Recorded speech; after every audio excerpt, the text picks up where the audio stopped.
God wanted you, like, the frogs, the flowers, the trees, the universe was made with intricacy and on purpose, that he wanted you, because that's the question when they're saying, where do babies come from? They're not trying to ask a technical question. Right. They're kind of wondering about themselves. Right. Like, did God have me in mind? Yeah. How awesome that as parents, we get to tell children, not just that we wanted to have you in our life. Like, that's really cool. That's great for a child to hear. Like, mom and dad wanted you. But to say God wanted you in his world. Welcome to the Focus on the Family broadcast, helping you and your family thrive in Christ. John, let me ask you, how did you approach the talk? The talk about where babies come from? Well, I mean, Yes. there are stages, obviously. There are the smaller children, easy discussions, and then there are the longer conversations. We went off for a fun weekend. I would take the boys, and Dina would take the girls, and it was one-on-one time, and we would have these long, flowing conversations. And did the boys say, "Oh, that was fun"? I didn't quite get that reaction. I think the boys had a lot of fun, and then there were some not fun moments, but they appreciated it. I heard that's gross. That's what one of them told me. So I felt like I caught it in time, right? That's exactly the right It's so feeling. good. And, hopefully the Christian community is managing this better than the world at large. But everybody could do better at talking to their children about where babies come from. And it starts at a young age. It doesn't have to be the full beans right at the beginning. Right. You see nature, and we're going to talk about how we can talk to our children at different ages and stages about where babies come from. And mom and dad, if this is already making you uncomfortable, I'm glad, because that's what we want to do. We want to help equip you for that time where you really need to give them the talk. And hopefully, again, that's a conversation that's over many episodes, not just one single thing. The world wants to teach your kids. They're going to grab your children and probably do a brutal job in defining sexuality. So this is a better way to go. We have some great guests today, Justin and Lindsay, as we said at the top there. They've done a great job putting a book together called God Made Babies, helping parents answer the baby questions. Yeah, it's a great resource, and Justin and Lindsay have been here before. They've spoken on similar topics about how you can protect your child and your family from abusive situations. And now that book that Jim mentioned is available from us here, God Made Babies, helping parents answer the baby question. You can find out more in the show notes. Lindsay and Justin, welcome back. Thank you for having us. It's good to have you back. Why is this such a funky topic for us as parents? I mean, I think it's an important topic, but we all get a little like, well, we'll talk about that later, or something like that. I think we've had numerous experiences as kids, children having these talks or not having the talks. So I think that's part of it. Also because I think many parents have some guilt wrapped up with the topic, also some shame, depending on what they've done or what's been done to them. So I think for that reason, also because of how culture makes such a huge deal about the topic of sexuality, but in a way that actually doesn't get to the foundational issues of how a doctrine of creation should inform how this is talked about, how it's celebrated, from taking a gift and making it way more than just a gift, making it an identity, making it Ideology. Yeah. So there's so much wrapped in with it that I think parents. I mean, I was nervous. I mean, parents are nervous. I had a great experience, and we'll tell our stories about that. I had a great experience learning about the topic of how babies were made. Lindsay had a different, it's not necessarily bad, just different experience. So I think that plays into why people are, and you want to talk to your kids about this in a way that doesn't freak them out or weird them out. So so you want to do it right. So it's a lot playing into this, I think. I think the other thing, and Lindsay, I'll aim this at you, but we feel like we've got to do it perfectly. Like it's placing something on a wobbly mount. We got to just find the perfect spot to place this in at perfect age. But it's not that. It is kind of an ongoing conversation that starts with age-appropriate observations or things like that. So how do we let some of the pressure out as parents to make sure it's perfect, it's on the right time, it's, not too soon, not too late? Absolutely. That is a great question, because I think, as Justin was saying, so many parents think I'm going to mess it up, so I'm not going to have a conversation, and we'll just delay and delay. But little kids are naturally curious about where babies come from. They see women that are pregnant in the grocery store, or they, notice a new baby comes home, whether to their own family or their friends have, new siblings come into the picture, and so they're naturally curious. But I would just encourage parents, have many and many conversations, small conversations ongoing, even from a small age. And I think that's just a habit you can build into your family household. Like other healthy habits you're probably trying to emulate within the structure of your family, is having small conversations over time so that it's not weird, so that when they're 13, 14, you're not sitting them down for this huge long talk that's really going to shock them. But if you're having these small conversations over time as little conversations or observations or things that you see maybe in a TV show, then that allows your child to realize, okay, when I have a question that maybe my parents haven't covered, they're used to this topic, they're used to talking about things that are maybe a little bit uncomfortable. I can broach this topic with them rather than I'm going to freak out my parent.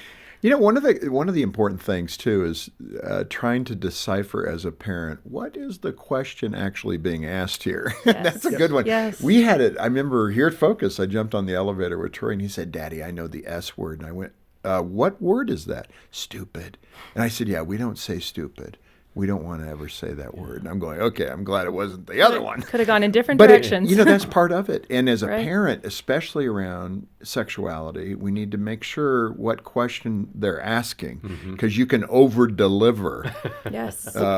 information that they're not ready to hear, right? Absolutely. Take it to a completely different topic, like teaching a sport to one of your children, like baseball.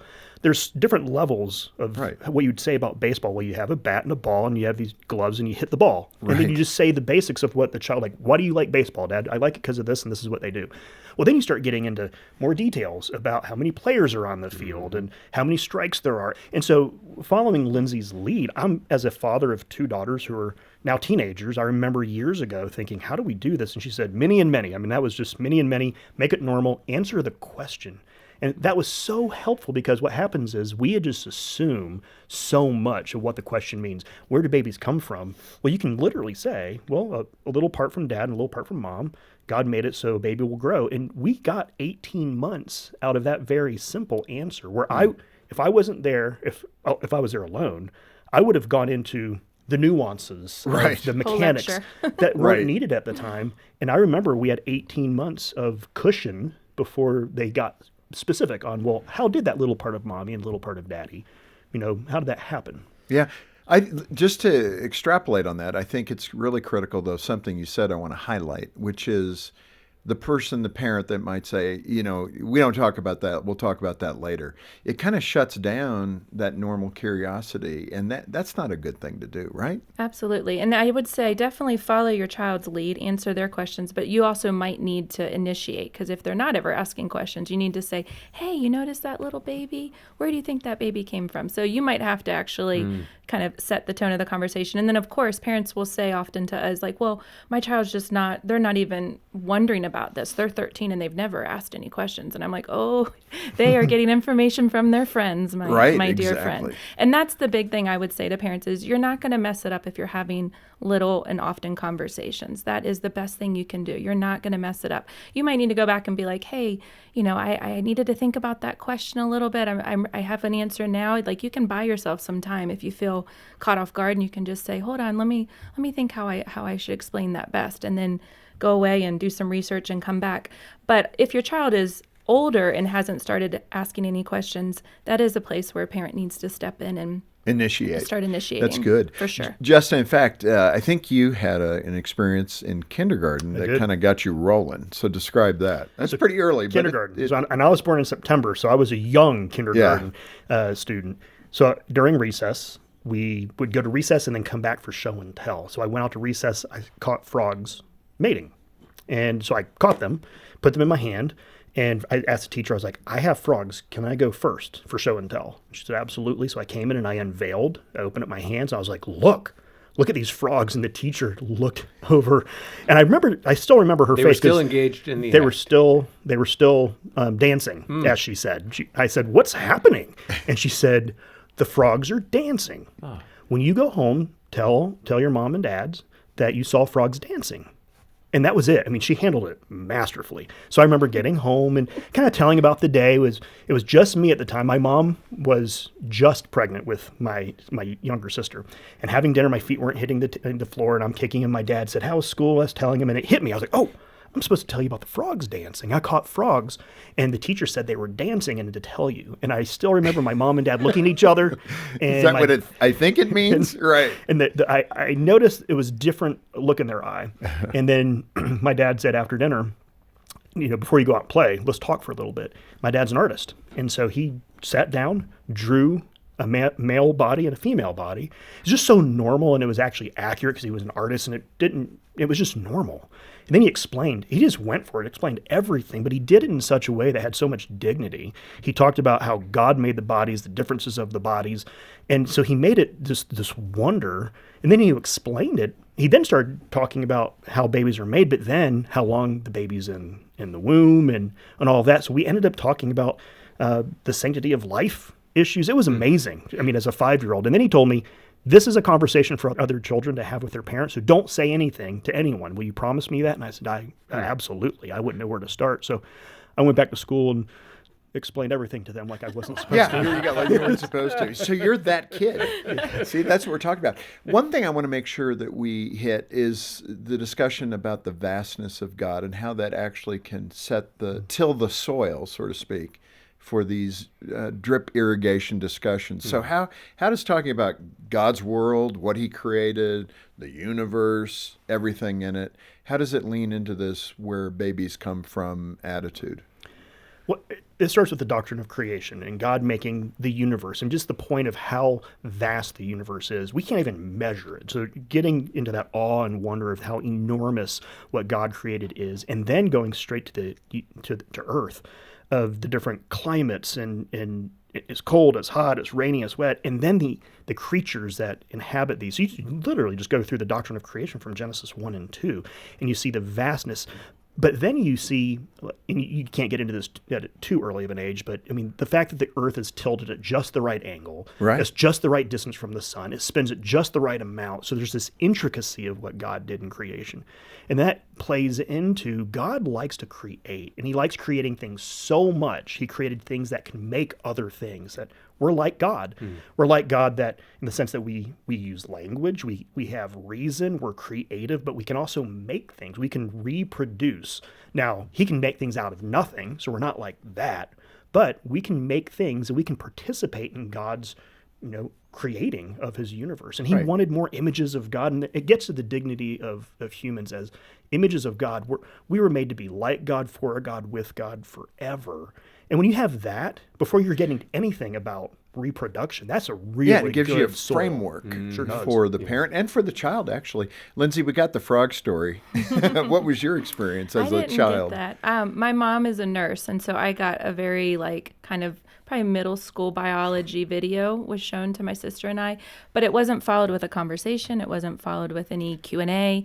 It was just, here's the video, and then you go on your way. So a lot of my education was through friends. I grew up in the 80s, so the social media wasn't there, but I think of kids nowadays, if they weren't getting those conversations from their parents and from safe adults, they're going to get a lot of information from the internet, which is going to be really poor, and then from their friends. And some of that might be good if they have great parents speaking into their lives, but some of it might be really haphazard. So just going back to that idea of parents, the role, the privilege that a parent can play is huge, to be able to tell your child, you were made on purpose. You were created by God on purpose, and you were intended to be here. And that is beautiful. And so if we can keep pointing our kids to goodness and truth and beauty, just to encourage parents, you can't mess it up from there.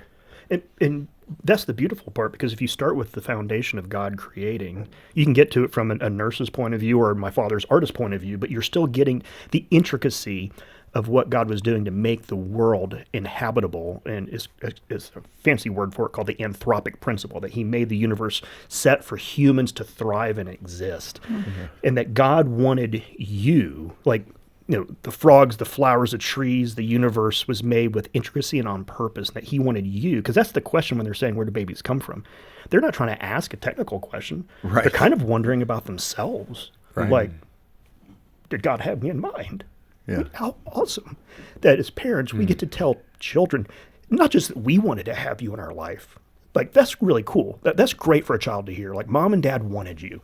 But to say God wanted you in his world, he made all of this, and he wanted you in his world for a reason. And he made you the way you are, the way you look. You have certain gifts, and there's something that you do that God made you for this world that's important. That is so deep. And this is Focus on the Family with Jim Daly. Our guests today are Justin and Lindsay Holcomb, and we're so glad to have them as they share big thoughts about who we are, and then a lot of really practical things in their children's book, God Made Babies, helping parents answer the baby question. We're all about equipping you as a parent to do this well, and we encourage you to get in touch with us for a copy of this book. We've got the details in the program description. Let me ask you, in the book, you use an illustration of pollinization to express to a young child the concept of where babies come from. Describe it for all of us, and then does it work effectively? Do kids walk away from that illustration of the bee? Is it a sufficient illustration for young kids to go, oh, okay, I get it? The birds and the bees. Well, there's a reason it's called Birds and the Bees. With the flower conversation, you actually get the idea of seeds, which is helpful for a small part from dad, connects with a small part from the mom. And so we talk about birds and bees because you get to the birds, you have eggs. So you're actually setting up the conversation for later on. But specifically, the flower conversation is actually really helpful because there's a part of the flower that's called the male part of the flower. When you have a lot of confusion about man and woman, male and female in culture, and you have flowers that have male parts and female parts, that's really helpful and kind of ground foundation laying.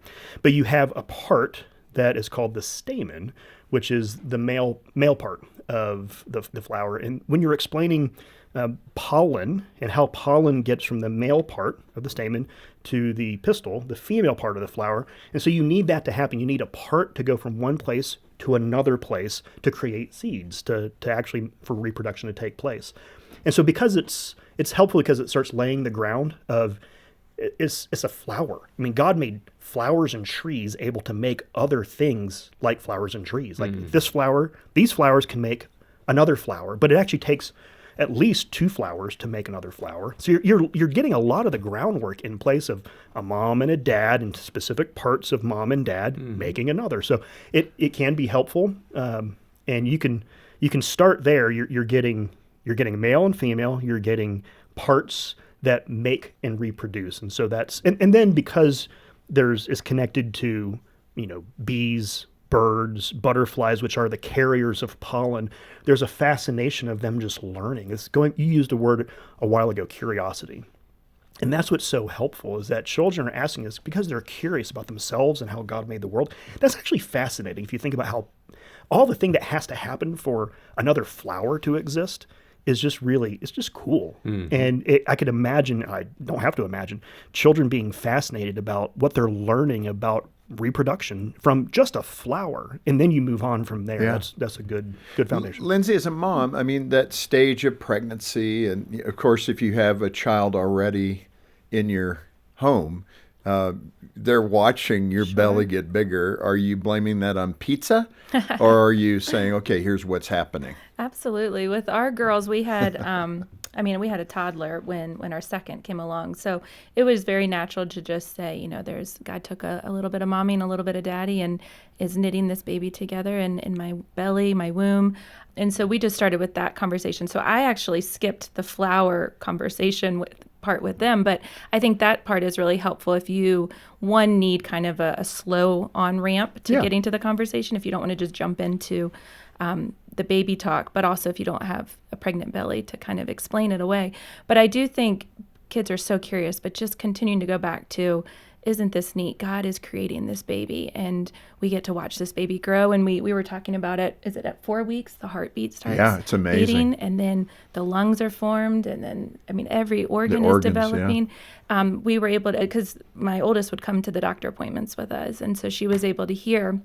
She probably doesn't remember any of it because she was tiny, but to hear those conversations, and we could just wonder, and just the curiosity and the delight is what we always want to keep pointing the kids towards, for sure. Yeah, that's so good.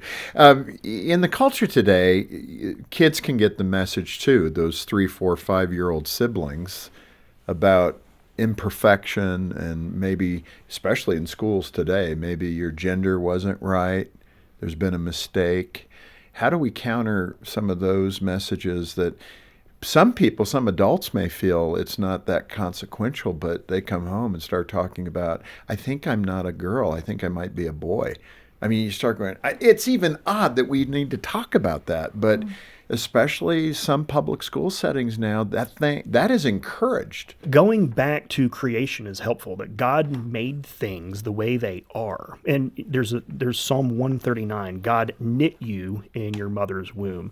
That idea of God being involved in the process that he made, that when God made you with certain biological parts, and those biological parts are what are foundational and determine your gender. And it's just kind of a matter of factness of creation that takes place, that God wasn't confused when he was making things, and he made certain things. So it's helpful because the basics that you need to explain how babies are made and how God likes creating and created things that can create other things requires male and female, and that's determined by biology. And then that's the foundation. Parents can then figure out how that engages with the culture, and but you have that in place already. Yeah. How they interpret that, what that means, is where the parents really need to start and doing that sooner than later, because Well, you're going to get that question at an earlier and earlier age. Yeah, and I think what's critical with that, and I don't mean to offend anybody that might disagree with me, but I think really the culture is preying on those situations, especially in elementary school, where little boys and little girls don't really know how they should get along with the opposite sex. Most of them stay close-knit, girls with girls, boys with boys. And you have adults start saying to them, you know, maybe you have that interest because you really don't like little girls. Maybe you're meant to like little boys. That is insidious, because everybody in elementary school, up until about 5th or 6th grade, ooh, that's icky. Correct. Those people have cooties. Correct. It's not even the basis of just basic psychological understanding of sexual development, of how Right. fluid, and children are trying to figure out who they are. Right. Like, we're actually undermining basic principles that 10 years ago from just psychologists or child sexual development specialists, Christian or not, would always say, like, that's. And so you have to actually undermine previous scholarship and work that's Yeah, been done and on that it just, topic. again, it's just such a horrible thing for a political ideology to prey on children like that, in my opinion. Let me bring it back to that practical concept of having the talk about where babies come from. What are some tips, Lindsay? Let me turn it your direction. What are some tips for practically answering that question? Great question. So we've talked a little bit about many and many small conversations, often and over time, starting at a young age, answering the question that they're actually asking by asking them, like you were telling us when you were in the elevator and your son, was asking a question. You said, well, what do you think? So you can often kind of turn it back on them, like, well, what did you hear? Or where were you? So you can at least get a lay of the land. Like, were you in kindergarten with your peers, or did you see something on the internet? Did you hear something on the radio or a movie? To at least kind of figure out where you need to start from. Those are a couple. Keep it simple. Don't make it weird. And there might be times when they ask you a question, you're like, wow, I don't know that. Or this is really uncomfortable. And you can easily say, hey, hold on. I think I need to go think about that. I'll get back to you. Just give me a couple of minutes, and you can take some time. Go figure it out. There was a question our daughters asked as a term. We told them as they've gotten older, the conversations change more into like, hey, if you hear something at school that's, around the topic of sex or bodies or babies or whatever, please ask us. And if we don't know, we'll figure out what it is. So one of them asked us a term that must be something culturally, prevalent that we hadn't heard of. So we were like, let us go look this up, because we have not heard this term. I was stumped. And Yeah, so right. we got back to him within 10 minutes, and we're like, wow, that's a new one. Okay, let's talk about this. That's great you got back so quickly. Well, But searched it. I love that point, because it goes back to the curiosity thing. That you said, ask them what they think, and think of how the dignity of that's really important that you ask that question. I'm not sure exactly how to answer that. Will you give me a few minutes? I mean, the kid's going to be like, yeah, that's sure. At least you're thinking about it. Yeah, because you can't ignore it. If you ignore it, it's going to create so much shame, and their curiosity will get satisfied somewhere. And I remember So setting the context was the real, like, where's this coming from that you're asking this? Because that'll let you know what you're actually Yeah, what dealing question are you actually asking? with. The other one was actually naming, using proper names. Oh, that for was Gene. Gene was process. big on that. Because Huge. you went like a uterus or a womb, because it's not helpful to, I mean, at a certain age you can say stomach or tummy, but even that's confusing. It's like, well, Right. it's a womb, it's a uterus. There's a part in the woman that is Right. different from a part in a man where a baby grows. And so using the specific practical language, or not practical, the specific proper terms is Yeah, helpful. I think that's always good. That helped. We're down to the end here, so let me ask you just one last question. You both can answer this. I'll start with you, Lindsay. But the parent that feels like, oops, I missed the window. You might say 10, 11, especially if they're in public school, you might have a different thing. But normally friends talk, even in homeschool and Christian communities. And you're teaching at a Christian classical school, so you get this as well. They know more. They know far more than we think they do as parents. Yes. And so the question is, if you've waited too long, now maybe they're 13, 14, 15, let's say, that becomes a bit awkward because now the child is the one that may not want to engage this conversation because it's awkward to talk to your mom and dad about that topic. But what do you do as a parent to make sure they've got the right direction, the right compass when it comes to human sexuality? That is a great question. I tell my friends who've not talked to their kids when they have older children, the best place is probably when you're in the car, one-on-one, driving somewhere, because you don't have to look each other in the eye, which can enhance the awkwardness of the conversation, particularly for your child. So maybe when you're in the car, you could just say like, hey, I have realized I have not really had conversations with you that I should have had a long time ago, and I'm really sorry.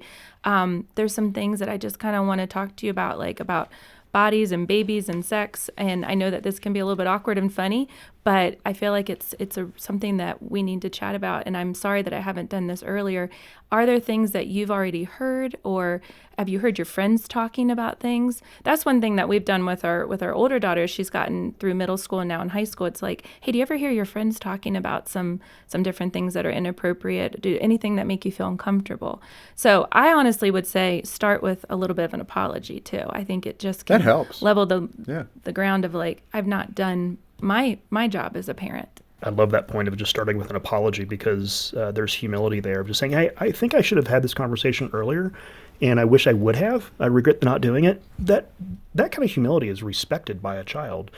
And the beauty of doing it earlier is, I mean, our daughters are now teenagers, and they come to us. I mean, I'm just surprised at some of the questions they ask. I'm thinking, I wouldn't have had the guts to ask my parents that question. And my parents were really open, Christian, and I mean, it's really about them, that they trust the way they do. And I'm sure we did the best we could of laying that foundation. So I just affirm and say that. But think about the joy that you want to be the person that they come to. I'm reminded of something we created, Launch into the Teen Years. It's a little more detailed than I believe God Made Babies. It's kind of the step 3 and 4.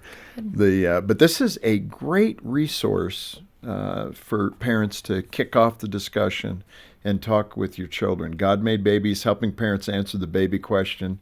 What a great way to get some information, especially if you're out there on a limb, you don't know what to do. That's pretty common because most of us didn't have the chat with our parents, so we don't know, okay, what's the right way to do this? Get in touch with us because we'd love to get this into your hands. Make a gift of any amount, and we'll send it as our way of saying thank you for being part of the ministry. And man, if you need that more deeper, serious discussion, Launch into the Teen Years is available as well. Yeah, Launch includes a number of video assets and conversation guides to help you walk through a variety of issues and concerns that all of us have as our children reach those adolescent years. Learn more about that curriculum and this terrific little book, God Made Babies, Helping Parents Answer the Baby Question. All the details are in the program description, or give us a call. 800, the letter A, and the word family. Justin and Lindsay, thank you again for being here. What a delicate topic, but you've handled it so well. Thanks for what you've done in creating the book. Thank you for having us. It's always a blast to be with you both. Appreciate Thank it. you guys. It's been great. And thank you for joining us today for Focus on the Family with Jim Daly.